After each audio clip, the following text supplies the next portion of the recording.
आप देख रहे हैं अल्फा डिफेंस हिंदी में आपका स्वागत है। आज के इस वीडियो में हम लोग बात करने वाले हैं Turkish 5th generation fighter jet के बारे में।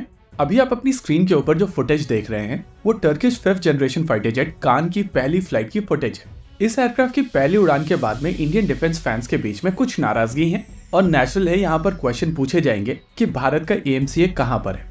यहाँ पर 1 मिनट के लिए हम लोगों को AMCA को साइड में रखकर टर्की के एफर्ट को अप्रिशिएट करना चाहिए। इस समय टर्की के पास में 1000 तरीके की परेशानियां हैं, चाहे वो इकोनॉमिक कंडीशन हो, बॉर्डर के ऊपर सिचुएशन हो या फिर इन्फ्लेशन हो। इस समय टर्की में 60% से ज्यादा का इन्फ्लेशन है और उसके बावजूद उन्होंने अपना डिफेंस बजट 150% बढ़ाया है। वैसे ये बात सच है कि अभी ये फाइटर जेट काफी इनिशियल स्टेजेस में है और पहली उड़ान का मतलब ये नहीं है कि ये प्रोडक्शन में जाने के लिए तैयार है। टर्की की इंटरनल टाइमलाइंस के हिसाब से साल 2029 में ये अपने प्रोडक्शन में जाने के लिए तैयार होगा और वहां से जो एयरक्राफ्ट निकल कर आएगा वो ब्लॉक 1 कहलाएगा। अभी के लिए अगर आप इस एयरक्राफ्ट को ध्यान से देखेंगे तो आपको इसके ऊपर radar warning receivers, electro optical targeting system और मिसाइल अप्रोच वार्निंग सिस्टम जैसे सिस्टम्स दिखाई नहीं पड़ेंगे। इनफैक्ट इस पॉइंट ऑफ टाइम पर यह भी क्लियर नहीं है कि क्या इसके पास में रेडार है या नहीं। हालांकि एयरक्राफ्ट के एयरफ्रेम के ऊपर स्लॉट्स दिखाई देते हैं जहां पर इवेंचुअली ये सिस्टम्स प्लेस किए जाएंगे।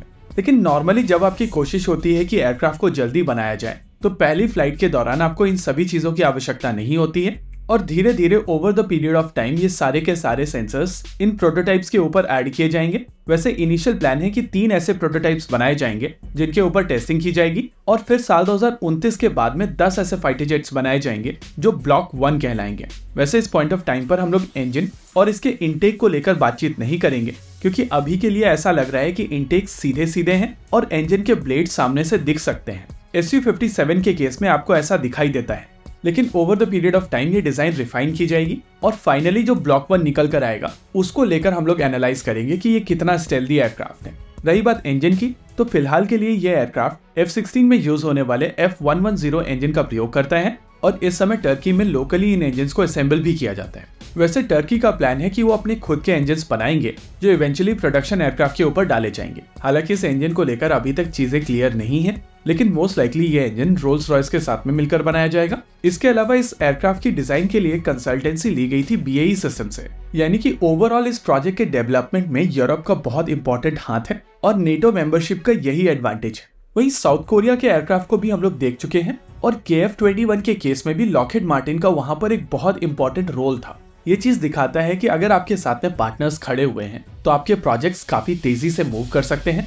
लेकिन आप चाहे कितनी भी कोशिश कर लें, इन दोनों एयरक्राफ्ट के साथ में भारत के AMCA प्रोग्राम की बातचीत होगी और ये कंपैरिजन नेचुरल है। अब भारत के केस में कोशिश की जा रही है कि डिजाइन पूरी तरीके से इंडिजिनस हो। ऐसे में प्रोजेक्ट के साथ में कुछ रिस्क होते हैं और इसी वजह से कोई भी प्राइवेट सेक्टर कंपनी इस प्रोजेक्ट में इन्वेस्टमेंट करने के लिए तैयार नहीं है। बावजूद उसके भारत सरकार की तरफ से लगातार कोशिश की जा रही है कि इस प्रोजेक्ट को एक स्पेशल पर्पस व्हीकल के तहत चलाया जाए जहां पर पूरे प्रोसेस को एक प्राइवेट सेक्टर कंपनी लीड करे। पुराने air chief marshal RKS Bhadauria sir on record ये चीज कह चुके हैं कि इस कोशिश के दौरान लगभग 2.5 साल की डिले हो चुकी है और ये चीज हम लोगों को समझनी पड़ेगी कि स्पेशल पर्पस व्हीकल यहाँ पर काम नहीं कर रहा है। वैसे यहाँ पर कुछ लोग कहेंगे कि AMCA लगभग 10 साल से चल रहा है और यहाँ पर किसी भी तरीके का मूवमेंट नहीं है।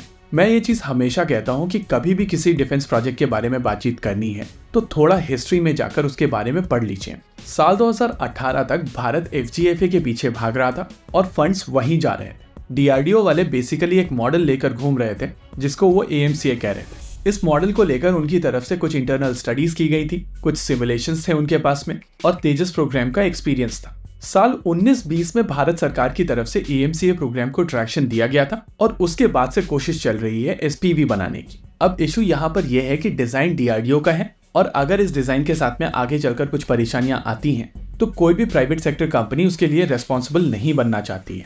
वैसे इस प्रोजेक्ट को फंड किया जाएगा भारत सरकार की तरफ से, लेकिन फिर भी इस तरीके के प्रोजेक्ट को एग्जीक्यूट करने के लिए जो मैन पावर लगता है उसको ऑनबोर्ड करने के लिए आपको काफी इन्वेस्टमेंट करना पड़ेगा।